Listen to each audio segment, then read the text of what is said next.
नमस्कार. ग्रीन रुद्राक्ष चॅरिटेबल ट्रस्टच्या या जनजागृती उपक्रमात आपलं स्वागत आहे.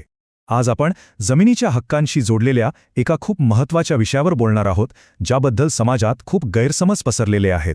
आपल्यापैकी अनेकांना वाटतं की सरकारी कार्यालयात हेलपाटे घालून जमिनीच्या रेकॉर्डवर एकदा का आपलं नाव चढलं की आपलं काम झालं, आपण जमिनीचे मालक झालो. पण कायद्याच्या नजरेतून पाहिलं तर सत्य थोडं वेगळं आहे. चला तर मग या संपूर्ण प्रक्रियेचा टप्प्याटप्प्याने आढावा घेऊया. आपण एका मोठ्या गैरसमजापासून सुरुवात करून महसूल कार्यालयाची नेमकी भूमिका काय आहे, सातबारा उतारा म्हणजे मालकी का नाही, आणि मग खरा अंतिम निर्णय कोण देतं हे सगळं सोप्या भाषेत समजून घेऊया.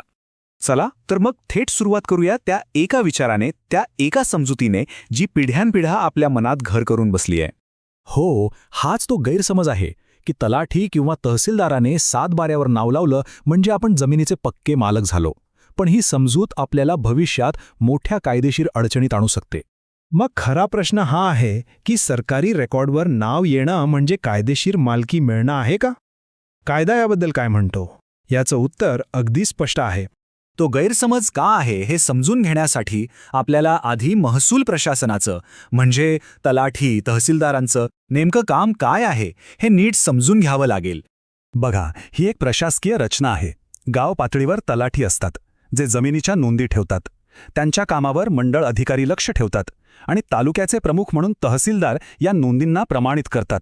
पण त्यांचं काम नोंदी ठेवणं आहे, मालकी हक्क तयार करणं नव्हे. म्हणजे लक्षात घ्या, ह्या सगळ्या यंत्रणेची मुख्य भूमिका ही प्रशासकीय आहे. सरकारला जमिनीचा कर म्हणजेच महसूल कोणाकडून घ्यायचा हे समजावं यासाठी या नोंदी ठेवल्या जातात. त्यांचं काम न्यायिक नाही. आता येऊया त्या कागदावर ज्याला आपण जमिनीच्या मालकीचा पुरावा समजतो, म्हणजेच सातबारा उतारा. तो मालकी हक्क का सिद्ध करत नाही? जेव्हा जमिनीच्या रेकॉर्डवर वारसा हक्काने किंवा खरेदी विक्रीने नाव बदललं जातं, त्या प्रक्रियेला फेरफार नोंद किंवा म्युटेशन एंट्री म्हणतात. पण ही फक्त एक नोंद आहे, ती मालकी हक्काचा अंतिम पुरावा नाही. आणि यावर आपल्या देशाच्या सर्वोच्च न्यायालयानं अगदी स्पष्ट निकाल दिला आहे.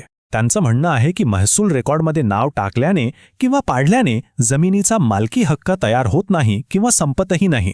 बलवंत सिंग विरुद्ध दौलत सिंग यांसारख्या अनेक खटल्यांमध्ये सर्वोच्च न्यायालयाने हे वारंवार सांगितलं आहे की या नोंदींचा उद्देश फक्त आर्थिक आहे, म्हणजे सरकारला कर कोणाकडून घ्यायचा हे ठरवणं. या नोंदी जमिनीचा कायदेशीर मालक कोण हे ठरवत नाहीत किंवा वारसा हक्काचे वादही सोडवत नाहीत. मग साहजिकच मनात प्रश्न येतो की जर महसूल कार्यालय मालकी हक्क ठरवू शकत नाही, तर मग तो अधिकार कोणाकडे? जमिनीच्या मालकीवर अंतिम शिक्कामोर्तब कोण करतं?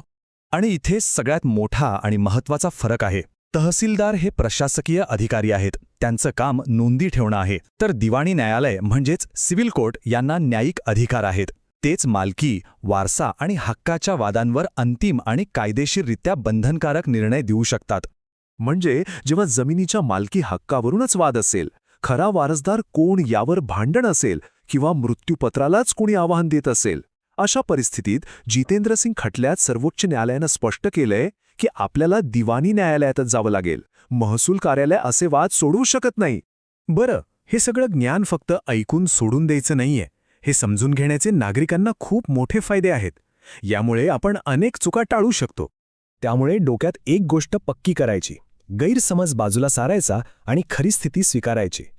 सातबाऱ्यावर नाव येणं ही फक्त एक प्रशासकीय नोंद आहे.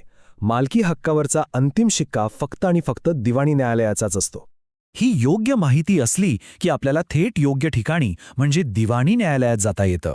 यामुळे चुकीच्या प्रक्रियेत वेळ आणि पैसा वाया जात नाही, फसवणुकीपासून बचाव होतो आणि सगळ्यात महत्त्वाचं म्हणजे न्यायालयाच्या आदेशाने आपली मालमत्ता कायमची सुरक्षित होते. चला आता या सगळ्या चर्चेचा सार काय, सगळ्यात महत्त्वाची कोणती गोष्ट लक्षात ठेवायची आहे ते पाहूया.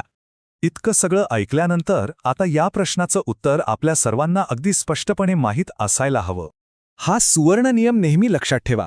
महसूल कार्यालयातील नोंद ही फक्त एक प्रशासकीय पायरी आहे, पण जमिनीच्या मालकीवर अंतिम निर्णय देणारा, शिक्कामोर्तब करणारा अधिकार फक्त आणि फक्त दिवाणी न्यायालयाचा आहे. ही अत्यंत महत्त्वाची माहिती आपल्या मित्र आणि कुटुंबियांपर्यंत नक्की पोचवा. धन्यवाद. या सुंदर आत्मिक प्रवासात माझ्यासोबत केल्याबद्दल तुमचे खूप खूप धन्यवाद. आणि हे ज्ञान आपल्यापर्यंत पोहोचवणाऱ्या ग्रीन रुद्राक्ष चॅरिटेबल ट्रस्टचे पुन्हा एकदा मनपूर्वक आभार. तुमचा दिवस शुभ असो.